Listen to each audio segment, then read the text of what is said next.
Bueno, muy bien. Vamos a empezar el primer bloque después de los mensajes, recordando, como lo hacemos siempre, que estamos grabados, la necesidad urgente que nos dejen un teléfono. No hay manera si no. Agradecemos los saludos. Han saludado también, doctor, pero sin dejar teléfono para que yo le pueda contar. Después en el otro programa vamos a repasarlos. O un correo, algo para contactarnos. El nuestro es el consultorio@mbtv.com.ar, el 4489-3154 con líneas rotativas. Allí, bueno, son muy generosos, por cierto, y evidentemente, para dar apertura al tema de hoy, quiero hacer hincapié en algo que hacemos siempre, dos cosas. Siempre hacemos hincapié en la prevención y en el hospital público. De ese hospital público generó la relación con el doctor Leiguarda. A partir de eso, estamos elaborando la posibilidad de hacer una charla en la Universidad de Morón, en el tercer piso, en su aula magna, porque justo nos contactamos con el doctor Liotta. Bueno, mire cómo han surgido cosas. Desde allí la posibilidad de conocer al médico que hoy nos visita, que estaba previsto para una semana anterior. Voy a comentar una infidencia. ¿Por qué subrayo el rincón del hospital público? Me va a tener que disculpar, señor Martínez. Dice, tengo un paciente junto con el doctor Leiguarda, muy preocupado por atender al paciente. ¿Podemos grabar otro día? El programa está grabado, insisto, sí, cómo no. Eso un poco resume lo que es el hospital público. Y sin ningún interés comercial. No, en absoluto. No es porque eso le propiciaba algún tipo de beneficio económico, ¿no? Solo fundamentalmente uno pensaba en el paciente. Eso es diario en el hospital público. Lo estamos charlando con el doctor Cine. Alberto Gregorio Zinerman. ¿Cómo le va, doctor? Bien, buen día. Buenas noches, porque estamos grabados, pero va de noche. ¿Cómo está usted? Bien, muchas gracias por la invitación. Al contrario. Bueno, sí, efectivamente, yo soy médico del hospital público, recién lo hablamos desde que me recibí hace 33 años. Como infidencia me decía, vi el Posadas, todo, le digo, pasó por todas las épocas del Posadas. Yo decía recién que no sé si es mi segunda casa o mi primera casa, yo tiendo a pensar que es mi primera casa, y realmente uno tiene la camiseta del hospital y muchas cosas pasan, pero el hospital queda y, como decían ustedes recién, el compromiso existe siempre, ¿no? A tal punto lo unen los afectos del hospital que conoció a su esposa, que falleció su padre, nos contaba. ¿Quiere contarme cómo ha sido eso? No, efectivamente, uno después de tantos años, yo fui residente de clínica médica, médico de guardia, y en tantos años pasan muchas cosas y uno crea vínculos familiares, claro, con el hospital y con la gente del hospital, que yo creo que son muy fuertes, y es lo que uno lo motiva a seguir adelante, sin duda, ¿no? Que nosotros llamamos el sentido de pertenencia. Claro, por eso uno egoístamente dice mi hospital. No lo dice porque lo considera porque sea de uno, sino porque uno lo siente integrado. Sería la equivalencia de lo más vulgar, que es tener la camiseta del hospital puesta, digamos. Eso sin ninguna duda, y yo lo defiendo, y realmente yo estoy, como nos pasa a todos los que estamos en hospitales, orgullosísimo del hospital, muy orgulloso. Sé que trabajamos lo mejor posible, y el compromiso que recién hablábamos con los pacientes realmente es lo que nos lleva adelante, ¿no? Aunque a veces falten cosas, siempre la lucha. ¿Fue constante desde tiempos atrás, o es hoy que cada vez más gente utiliza el hospital público? No. Hay un aumento de la demanda, sin duda originado en el aumento del costo de los sistemas de medicina prepaga, que eso hace que más gente tenga que recurrir al hospital público. Y la verdad que hay cosas para las cuales el hospital público es el único que da una respuesta. Digamos, para las urgencias, cuando uno tiene un accidente de tránsito, claro, ¿dónde recurre? ¿Dónde va? Al hospital público, digamos, ¿no? O sea que en realidad, para las urgencias, los casos graves, el hospital público es el que siempre da respuesta, nunca está cerrado, siempre atiende, de manera que el hospital público es insustituible absolutamente en el sistema de salud. Por eso hay que tratar de reforzar el hospital público, que es, como decíamos, el que da respuesta para todo siempre, ¿no? Es cierto eso, ¿no? Quizás como uno lo usa por la vida cotidiana, ante un accidente, un nacimiento, una urgencia, dice, bueno, después sabemos que está el hospital público, siempre está.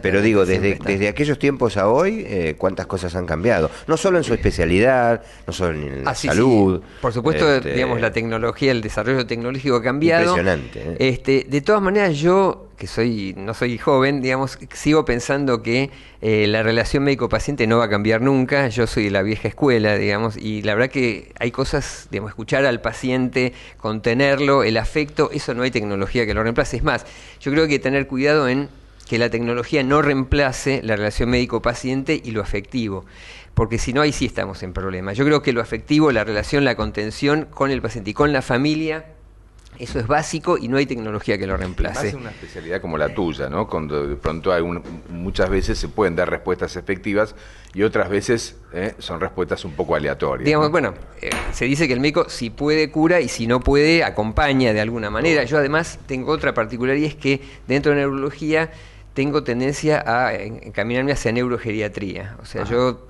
tengo una amplia población de gente mayor. Y eso es muy especial y la verdad que a pesar de lo que mucha gente me dice, es muy gratificante atender gente mayor, es muy gratificante. Es otra de las cosas de las que estoy orgulloso, la verdad que atender gente grande es muy gratificante, la gente mayor es muy agradecida. Además la gente mayor tiene otra particularidad y es que vivió la época del médico de cabecera antiguo. Claro. Entonces, los que vivieron el médico de cabecera antiguo, que lamentablemente yo creo que, espero que no, pero se está perdiendo de alguna manera, saben y digamos, tienen la contención y confían mucho en el médico de cabecera y realmente yo creo que la gente mayor está acostumbrada a eso y es muy gratificante, sinceramente es muy gratificante. Vivió también la época del respeto al médico. Vivió otra época que de pronto... Bueno, pero justamente una de las características que tiene la gente mayor que vivió otra época es que la relación con el médico y el respeto uno lo ve y yo creo que hay unas generaciones jóvenes, tanto de parte de los pacientes como de los médicos, pues no hablo solo de los pacientes o de la población, digamos, yo creo que hay una de las cosas, por ejemplo... parece una minucia, pero hoy hablaba con los alumnos, en realidad lo que les decía es que yo prefiero que no tuteen a los pacientes grandes, digamos. Parece una tontería, ¿no? Pero yo creo que hay una cosa de respeto y de relación médico-paciente que si no es como que se pierde, me parece a mí. Entonces yo creo que hay paciente que respetarlo y si uno respeta al paciente y a la familia, el paciente a uno lo respeta. Y la verdad que en ese sentido yo debo decir que no me puedo quejar. Se ha posado en un tema que, a ver si me ayudas Mauricio a hacer memoria, ya entramos en la especialidad, pero sí, creo que con la doctora Glant fue que se instaló esto de hablar de los tiempos de la entrega que tenía el médico para con el paciente. Seguro. Y hubo hasta reclamos de televidentes que decían, me atendió muy rápido, me anotó dos cosas, dos estudios y me fui. Voy a hacer un comentario. Yo tuve una fortuna en mi carrera profesional y es que, aparte del hospital, en general nunca tuve que trabajar en lugares donde el horario y la disponibilidad de tiempo no la pusiera yo. O sea, cosa que yo trabajé poco en clínicas en realidad, y la verdad que yo trabajo en el hospital y en mi consultorio, y la verdad que en los dos lugares los tiempos los pongo yo. Si un paciente necesita media hora, es media hora, si necesita una hora, es una hora, si necesita una hora y media, es una hora y media, y digamos, yo creo que eso es fundamental, porque yo no podría trabajar en un lugar donde tengo que ver un paciente cada 5 minutos, porque yo no puedo. Digamos, la verdad que para eso me estresaría tanto que preferiría no hacerlo. Pero sabes que la realidad marca otra cosa, ¿no? No. Yo no lamentablemente. Yo tuve fortuna, puesto que yo tuve la fortuna de poder Mauricio nos marcaba la lista, ¿no? Donde entra tanta gente y tienen que pasar tanto tiempo. Por eso que es una cuestión, ojo, yo tuve la fortuna de no tener que sobrellevar esa situación, pero entiendo que hay gente que lo hace. Lo que pasa es que crea una tensión y además yo creo que si uno hace las cosas las tiene que hacer bien. Yo creo que hay una cosa que es el orgullo profesional. Me parece que uno tiene que tener orgullo profesional. ¿Eso qué quiere decir? Tratar de equivocarse lo menos posible, preguntar si uno no sabe, porque uno no sabe todo, por supuesto, y tratar de hacer las cosas lo mejor posible. Yo creo que eso es fundamental. Si uno trata de hacer las cosas lo mejor posible, se va a equivocar, pero menos que si uno tiene que hacerlo en 2 minutos, digamos. O sea, yo creo que es una cuestión que obviamente no depende de los médicos, depende de todo un sistema, pero a mí me da la impresión de que la medicina de alguna manera se está despersonalizando y yo quiero que mis pacientes me conozcan y además yo me acuerdo de mis pacientes, conozco sus historias familiares, conozco sus relaciones, sé qué problemas tienen. Voy a comentar una cosa que parece una tontería, pero varias veces me han dicho padre en vez de doctor, por ejemplo. Y yo soy judío, por supuesto, como se nota, pero me han dicho padre, o sea que eso... Lo digo como una cosa de confianza y de relación, que hay que decir que confían realmente en mí. Yo le digo, los conozco a sus familias, he hablado con ellos, he pasado por todas las cosas que pueden pasar en una vida y realmente a mí me da muchas satisfacciones manejarme de esa manera. ¿La tecnología influyó en esto? En mi forma de actuar, no. Lo que pasa es que... No, digo en los tiempos y en esta relación médico-paciente. Bueno, lo que pasa es que hay una cosa que es circular, digamos que si uno tiene poco tiempo para atender al paciente, lo que hace es pedir más estudios. Primera cosa, si uno pide muchos estudios, pues no sabe qué hacer con los resultados y no sabe para qué los pide, lógicamente. Y además, se puede equivocar, incrementamos los costos, que esa es otra cosa importante, incrementamos el pedido de turnos, o sea, yo creo que es preferible, incluso desde el punto de vista económico, si uno quiere ser práctico y dejarle el afecto de lado, que es, si uno pide muchos estudios, está ocupando turnos que por ahí son innecesarios y en realidad la calidad de la atención se deteriora en general. Entonces yo creo que desde el punto de vista económico es preferible que el médico pueda disponer de media hora, 40 minutos para atender un paciente y no que lo vea en 5 minutos y le termine pidiendo 50 estudios. Porque además de que es malo para los dos, para el paciente y para el médico, es malo para la economía del sistema. Y después esto se engarza con otro tema, que es el tema de la mala praxis y los juicios y todo, que tiene que ver todo con lo mismo, digamos, que es una atención muy rápida, despersonalizada, no hay tiempo de explicarle al paciente. Yo creo que al paciente hay que escucharlo y explicarle. Lo que el paciente tiene que escucharlo mucho y explicarle detenidamente. Si hay que explicarle varias veces, se le explica. Si hay que citar a la familia, se la cita. Y esos tiempos son invalorables para la relación, que es la que después disminuye la posibilidad de que uno tenga problemas, digamos. Eso sin duda, aún viéndolo desde un punto de vista más práctico, tampoco es bueno que el médico atienda en 5 minutos, me parece a mí. ¿Sabe qué? Esta dotación de gente mayor, mire por dónde nos fuimos, doctor. Sí. Esta dotación de gente mayor a la que atiende hoy, con la que se siente tan cómodo, también necesitan más tiempo, porque ellos también tienen tiempo hoy. No, pero sin duda necesita más tiempo, y yo creo que destinarle el tiempo que la persona necesita, yo creo que es una cuestión de respeto también. Uno respeta al paciente, el paciente lo respeta a uno, y la verdad que eso a la larga a uno lo satisface, ¿no? Como profesional y como persona, por otro lado, ¿no? Vos fíjate que en la historia de nuestra medicina, no fuimos para cualquier lado, pero es tan lindo. No, está bien. Los médicos antiguos curaban mucho más de palabras y tenían muy pocos procedimientos terapéuticos, sangrías o cosas así extrañas, o sanguijuelas. No había tanta elemento de terapéutica, se curaba mucho más, se acompañaba más, se hacía más con la palabra que tal vez con los hechos. Y no había estudios complementarios, no había estudios bioquímicos, radiológicos. Yo voy a comentar una cosa y espero que no lo tomen como una cosa de vanidad, pero muchas veces me dicen, bueno, ya lo vine a ver usted y me siento mejor. Sí. Cuando salen del consultorio, no es una cosa de vanidad, es simplemente que los pacientes, ya al poder descargar sus angustias y todo, ya se sienten mejor desde ese punto de vista. Y yo creo que eso no debería perderse, me da la impresión. Has curado mucho con la palabra. No es para tanto, no es para tanto, pero es parte, digamos. Yo creo que la relación médico-paciente es parte de la curación, o por lo menos de la mejoría del paciente. Así que eso yo creo que hay que mantenerlo, si se puede, ¿no? Algunas veces yo te diría que se busca más que nada poder expresar, buscar una palabra y sobre todo ser escuchado. Eso es cierto, y en realidad es pocas las veces que se escucha, por eso creo que hay que disponer del tiempo para escuchar al paciente, pero escucharlo no es solamente preguntarle si es hipertenso, qué medicación toma, es si el paciente tiene ganas de contar que está mal de ánimo porque se divorció el hijo, por ejemplo, que me ha pasado. Bueno, escucharlo, además uno puede interpretar muchas de las cosas que le pasan sabiendo esas cosas, porque si uno no sabe eso, a lo mejor uno no sabe por qué el paciente se siente mal, y en realidad si uno ve que el paciente le empieza a contar y ve por qué se siente mal, uno puede encauzar el tratamiento y la orientación de lo que tiene que hacer, obviamente, ¿no? Si uno lo ve solo y dice, bueno, no sé por qué le pasa, y a los 5 minutos se va, ahí sonamos. Permítame un minuto que hacemos una pausa. Increíble, está muy bien que uno no sepa por dónde va, y eso es lo auténtico de grabar, pero con la frescura de la primera toma, ¿no? Y esto me permite descubrir a un médico que no conocíamos, y con razón es tan didáctico, es docente además. Ahora lo contamos, y ahora hablaremos del ACV, porque octubre es un mes que marca un cuidado particular. Ya venimos.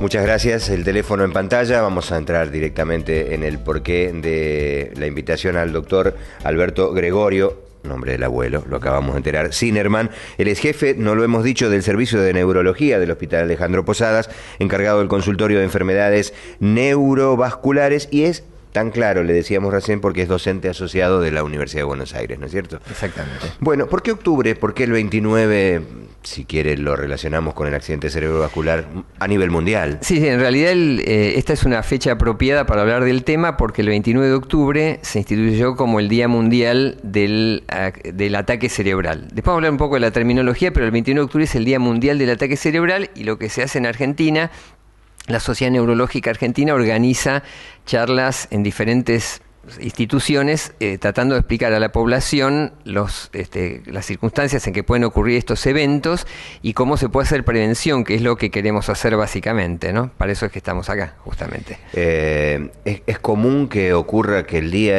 se agilice todo y después durante el año no haya campañas, ¿no? Sí.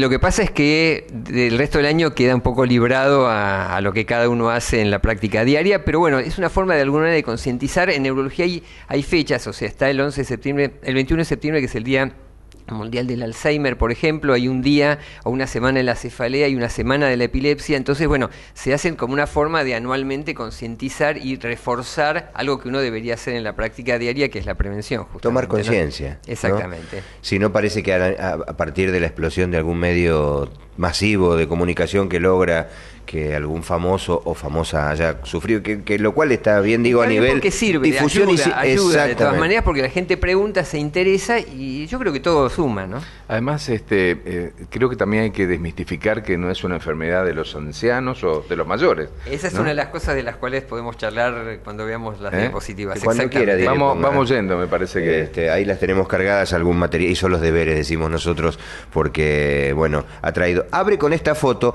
que ¿cómo será de antigua, doctor? Porque no está la nueva del hospital, ¿no?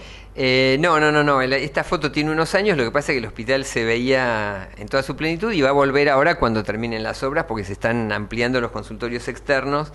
Pero bueno, es una foto muy, muy linda, porque aparte yo creo que hay una cosa interesante, que el hospital tiene una vista espectacular. Incluso para los pacientes yo creo que eso es bueno, que abran la ventana y vean el parque, ¿no? Eso yo creo que es bueno, y bueno, es un hospital grande como se ve en la No me quiero detener en esto. ¿La obra está bien? ¿Va marchando bien? ¿Usted que la ve? Sí. La obra bien, y la verdad que es un ¿Falta poco? Falta poco, y es un viejo proyecto sacar los consultorios afuera, que eso va a permitir ampliar la internación, ¿no? Avancemos, a ver, diré. Bueno. Vamos a la próxima. Bueno, ahí está, empecemos con esto. ¿Puedo explicar un poquito el motivo? La terminología. El tema es el siguiente. Acá hay un tema semántico, ¿no? Que es, o sea, de uso de las palabras. Y es esto. Hay una cosa que dicen los expertos en seguridad vial que a nosotros nos sirve también, que es, si se puede prevenir, no es un accidente. Eso ustedes lo habrán escuchado en la gente que hace seguridad vial, porque uno dice, tuvo un accidente de tránsito. Ahora, si la persona iba a 120 por Rivadavia, como pasó hace poco, a las 5 de la mañana, y había tomado, eso no es un accidente. Entonces, si se puede prevenir, no es un accidente. Y en patología neurovascular ocurre exactamente lo mismo. Yo creo que paulatinamente va a haber que cambiar la terminología. ¿Y esto por qué lo digo? Si uno recurre al diccionario de la Real Academia Española, como veremos en la que sigue, si puede pasar, ¿no? Avanzamos, sí, claro. Ahora bien.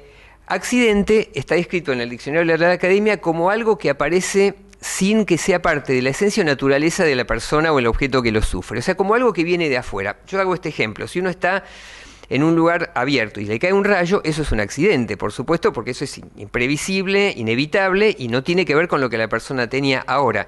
Si la persona tiene lo que llamamos factores de riesgo, que después los vamos a charlar, y tiene todos los factores de riesgo y hace un episodio vascular cerebral, la verdad que yo no sé si es un accidente. Y hay una cosa interesante, y es que los cardiólogos no usan la palabra accidente coronario. No sé si alguno de ustedes lo escuchó, pero no dicen accidente coronario. Dicen tuvo un evento coronario, tuvo un infarto de miocardio, tuvo una angina de pecho, pero no dicen tuvo un accidente coronario. Entonces ellos tienen razón, no es un accidente coronario. Entonces no sé por qué nosotros usamos la palabra accidente cuando no es un accidente. De hecho, yo prefiero usar otra palabra, que es la palabra evento, que es una cosa que sucede. Justo. Es algo que pasa, que puede estar de afuera, de adentro, no importa, pero es algo que pasa. Si uno dice accidente, es como que está bajando los brazos y dice, si es un accidente, y bueno, le pasó porque le tenía que pasar, y a veces no es así. Entonces, nosotros preferimos, en mi opinión, no usar la palabra accidente. De todas maneras, les pido disculpas, en el momento se me escapa, porque uno está tan acostumbrado que es muy difícil olvidarse, pero la verdad que yo prefiero usar, como vemos en la diapositiva que sigue, la palabra el evento neurovascular agudo. ¿Y por qué? Digo, evento ya dijimos, porque es una cosa que sucede y no necesariamente tiene que ser algo que no se pueda prevenir. ¿Y por qué decimos neurovascular y no cerebrovascular? Porque el sistema nervioso no es totalmente el cerebro. El sistema nervioso central tiene el cerebro, el cerebelo, el tronco encefálico y la médula espinal, que es el pariente pobre de los eventos neurovasculares. Entonces, una patología vascular puede comprometer cualquiera de estos segmentos y no necesariamente el cerebro. Entonces, si yo digo neurovascular, lo que estoy diciendo es un hecho de origen circulatorio que compromete el sistema nervioso central. Puede ser el cerebro o puede no ser el cerebro. Puede ser la médula espinal, que está en la otra punta del sistema nervioso. Entonces, yo prefiero usar la terminología evento neurovascular agudo.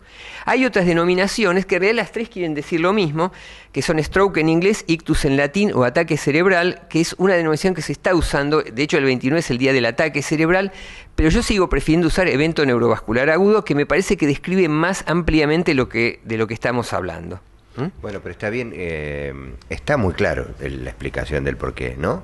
Sí, no, seguro. Entonces, de ahora en más, tendremos que acostumbrar. ¿Qué opinan sus pares? No, es difícil porque la gente ya está introyectada y la ACV, exactamente. Pero yo hoy justamente venía manejando y pensaba, los cardiólogos no dicen accidente coronario, dicen tuvo un evento coronario.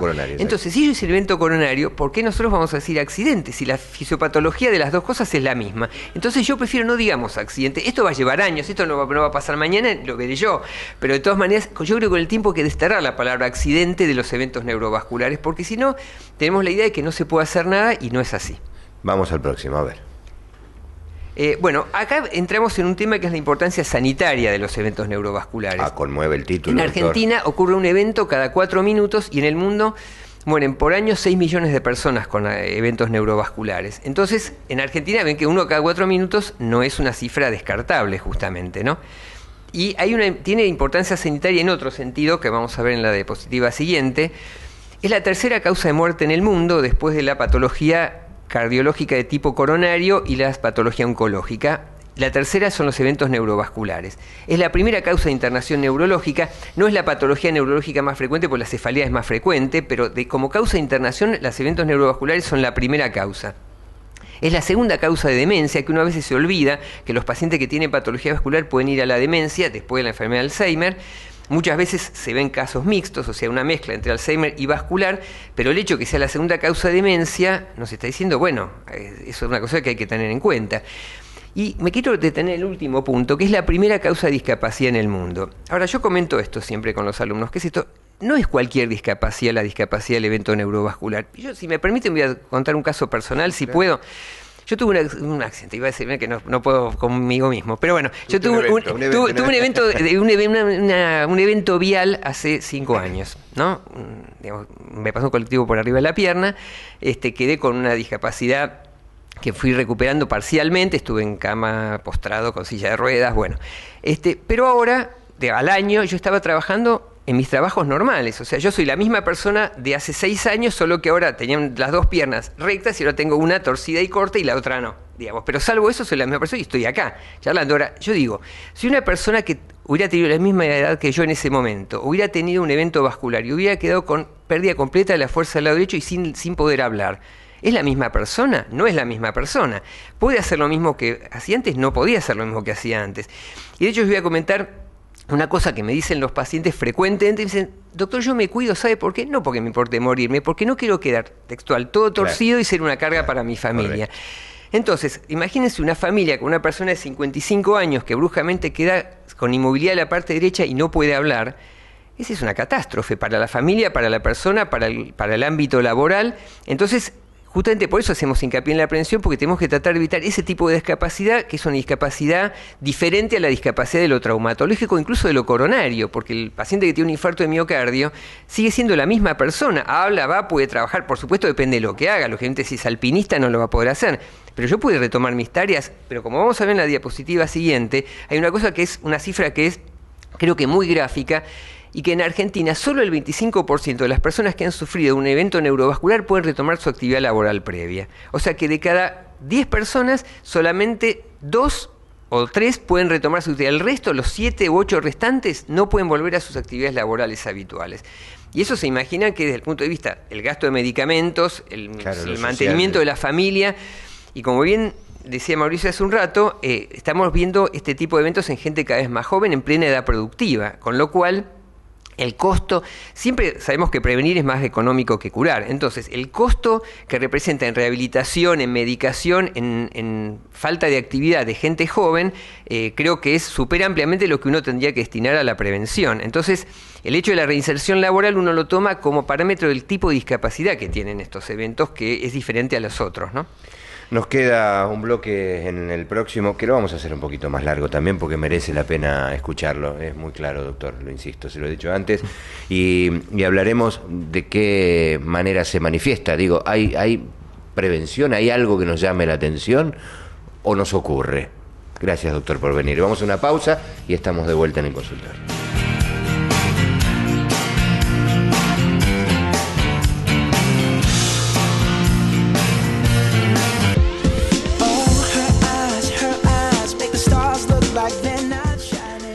Muy bien, sobre evento neurovascular agudo. Va a costar, va a costar. El ACV está muy bien, precisamente por conmemorarse el 29. Buscamos más o menos empatar la fecha de salida del aire del estreno de nuestro programa en este día 29 de octubre. El doctor Alberto Gregorio Sinerman ha hecho los deberes y nos está mostrando que cada 4 minutos en Argentina ocurre un evento de estos. Exactamente. Mire a dónde hay que prestarle atención. Y nos quedamos con esta placa que dice claves en la patología neurovascular. Digamos, hay claves que yo creo que son fundamentales para tratar de prevenir y mejorar el pronóstico de estos cuadros. El primero es la prevención. Llamamos prevención primaria cuando la persona no ha tenido un evento neurovascular y uno tiene que cuidarlo para que no le ocurra, y llamamos prevención secundaria cuando tuvo un evento y tratamos de cuidarlo para que no le ocurra de vuelta. El segundo punto es el reconocimiento precoz de los síntomas y la consulta inmediata. Esto quiere decir reconocer los síntomas, y aunque los síntomas sean transitorios, después vamos a ver cuáles, hay que prestarles atención. Por algún motivo que yo no tengo claro, la patología coronaria tiene de alguna manera más difusión en la gente. Digamos, una persona tiene un dolor fuerte en el pecho y es probable que consulte. Si una persona tiene una pérdida de fuerza de 5 minutos de duración en el brazo, es probable que lo atribuya a que durmió mal, a una mala posición y no consulta. Y en realidad es tan severa una cosa como la otra. Sin embargo, la población no está acostumbrada a reconocer los síntomas neurológicos de tipo vascular tan rápidamente como los coronarios, y para eso es que estamos acá, justamente para tratar de que la gente reconozca y consulte inmediatamente, porque cuanto más precozmente consulte, mejor va a ser la evolución. ¿Esto es tan sencillo de perder fuerza en un brazo durante un tiempo? Hay varias cosas, hay varios síntomas que pueden ocurrir. Lo que es importante recalcar es que aunque el síntoma se vaya en 5 minutos, 10 minutos, igual hay que consultar, porque puede ser un precedente de tener un evento más prolongado. Entonces, es importante que aunque el síntoma haya pasado y el paciente esté normal, a los 10 minutos igual tiene que consultar a sí mismo, independientemente de que el evento haya sido transitorio. Esto es muy importante porque la gente dice, bueno, se me pasó, entonces ya no fue nada. No, a veces y eso es más, es cuando más tiene que consultar, porque es cuando más uno puede actuar en ese momento, ¿no? Y después hay dos cosas que no tienen que ver con lo prehospitalario, sino con lo intra y poshospitalario, que son un adecuado manejo en el periodo agudo, que eso queda a cargo de la institución, y la rehabilitación precoz, que es una cosa que muchas veces se olvida.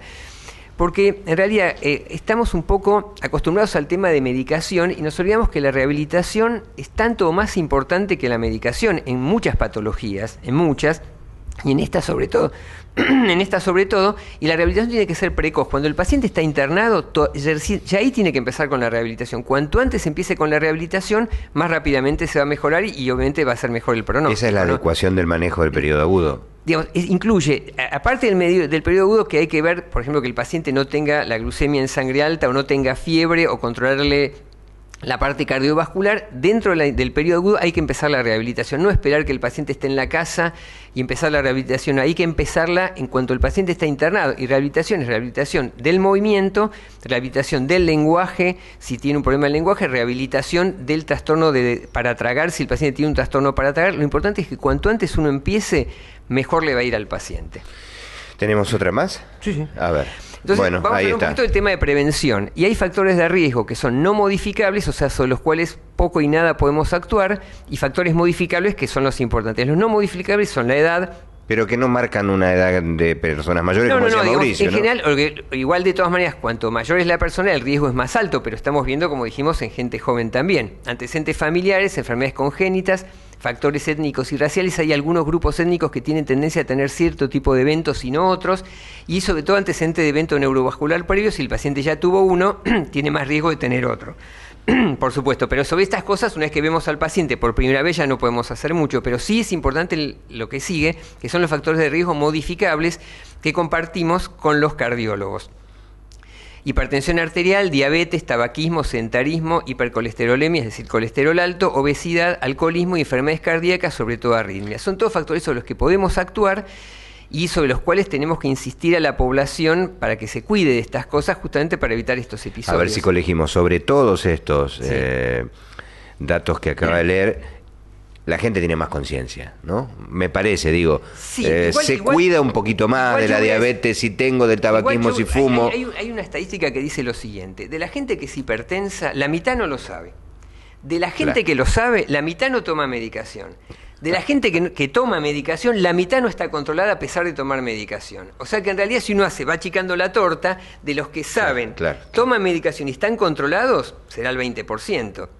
La mitad no lo sabe, el resto toma medicación, pero la toma a veces sí, a veces no. O sea que, en realidad, a pesar de que la gente sabe que la hipertensión es un factor de riesgo, a veces no es tan habitual que la gente tenga la constancia de controlarse la presión, tomar la medicación, no olvidarse. O sea que en realidad la gente lo sabe, pero a veces igual se hacen cosas que no son convenientes. Un médico dijo acá en esta mesa, nadie asume que tiene que tomar una pastillita de por vida, y entonces la van dejando. Y como no hay una manifestación notable o constante de algo, otra cosa es, bueno, no, hay otra opción que es, mucha gente dice, la tomo si tengo presión alta y si no tengo presión alta, no. Claro. En realidad, yo digo, pero tiene que tener vivir con el tensiómetro puesto a 24 horas, porque si usted se toma la presión ahora y dentro de 4 horas le sube, pues no toma la medicación, ¿cómo hace? O sea que en realidad lo que hay que tener en claro es que la medicación de la hipertensión hay que tomarla aunque uno tenga la presión normal. Justamente si la tiene normal es que tiene que seguir tomando la medicación porque es la forma en que la tiene controlada. Si uno tiene 120/80, deja la medicación porque estoy bien, al día siguiente tiene 200/130 y después lo tenemos que ver nosotros. O sea que sobre todos estos factores dependen mucho de nosotros, de que nos cuidemos y que le pongamos algo a cada uno. Exactamente. Y la verdad que hay las condiciones de la vida en la ciudad, a veces no hace, el tema del sedentarismo, por ejemplo, es muy marcado. O sea, yo en el consultorio del Hospital de Vasculares hago una investigación de estos factores de riesgo y la verdad que yo diría que lo que yo veo es que el 90% tiene sedentarismo. Por ahí algunos no fuman, pero el sedentarismo lo tiene la mayor parte de la gente y la gente no asume que caminar, que hacer ejercicio es muy bueno por muchos factores, inclusive anímicos, no solamente físicos.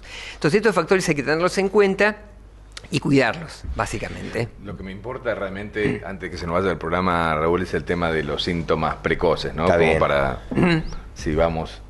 Bueno, estos son los síntomas que hay que tener en cuenta, que como les decía, como dice la diapositiva, aunque hayan desaparecido los síntomas, igual hay que consultar. Lo más común es pérdida de fuerza de la mitad del cuerpo, es lo más habitual, pero no es lo único. Puede haber disminución de la sensibilidad, puede haber trastornos en un ojo, en los dos o en una parte, por ejemplo que el paciente vea la parte derecha de lo que ve del campo visual y no la izquierda, que tenga problemas para hablar, ya sea que no le salgan las palabras o que hable trabado, o que tenga un dolor de cabeza muy intenso. Esos son los síntomas, o que tenga inestabilidad, un vértigo de comienzo agudo con vómitos y tendencia a irse de costado cuando camina. Esas son las cosas que hacen pensar en un evento neurovascular. Y yo creo que, aunque si está la duda, es preferible consultar y que no sea. Porque suponiendo que la persona perdió la fuerza del brazo porque durmió mal y se apoyó mal, no importa, que consulte igual y después se verá qué es. Pero yo creo que es preferible eso a que no consulte diciendo, bueno, ya se me va a pasar y después las consecuencias sean peores.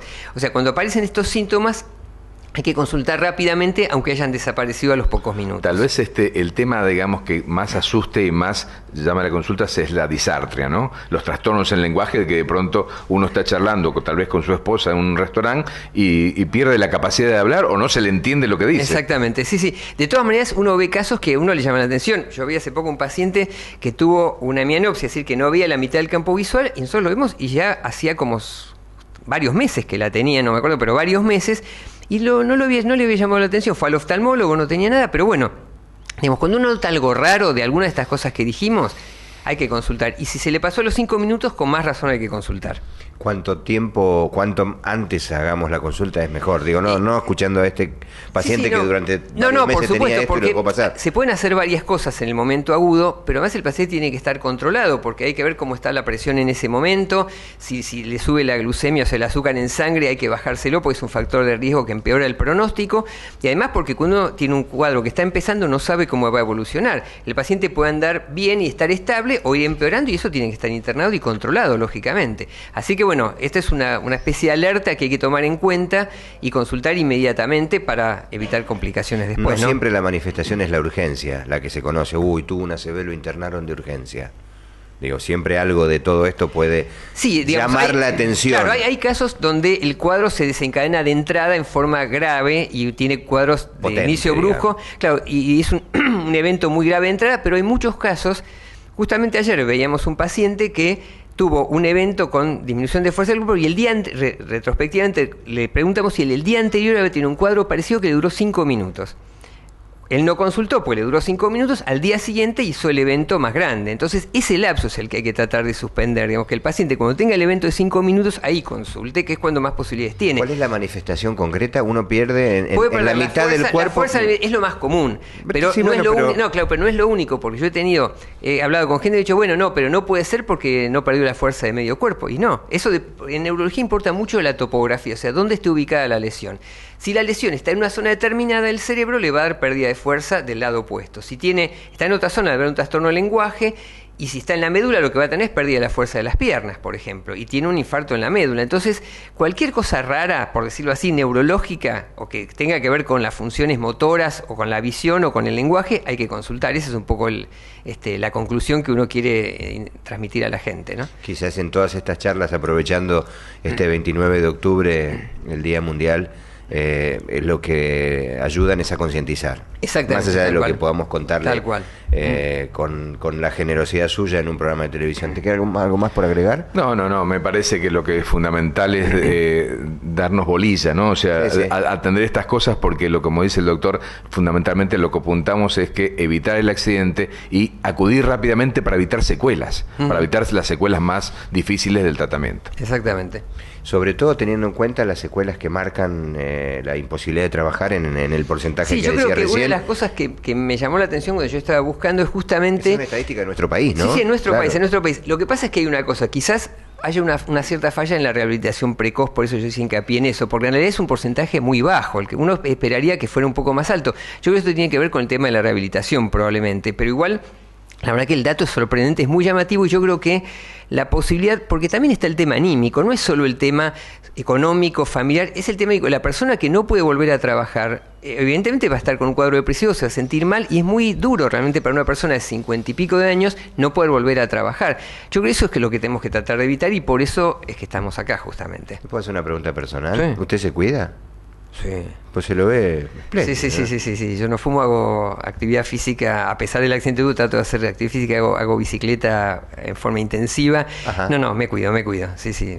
O sea que, digamos, uno predica con el ejemplo de alguna manera. No Digamos, necesariamente, pero digo, uno es consciente de lo que está diciendo. No, yo entiendo, pero digamos, si yo fuera muy obeso, la verdad que me costaría un poco hablar de estas cosas. Pero bueno, sí, yo me cuido, exactamente. Me hago chequeos cada tanto, me cuido. ¿En el Hospital Posadas?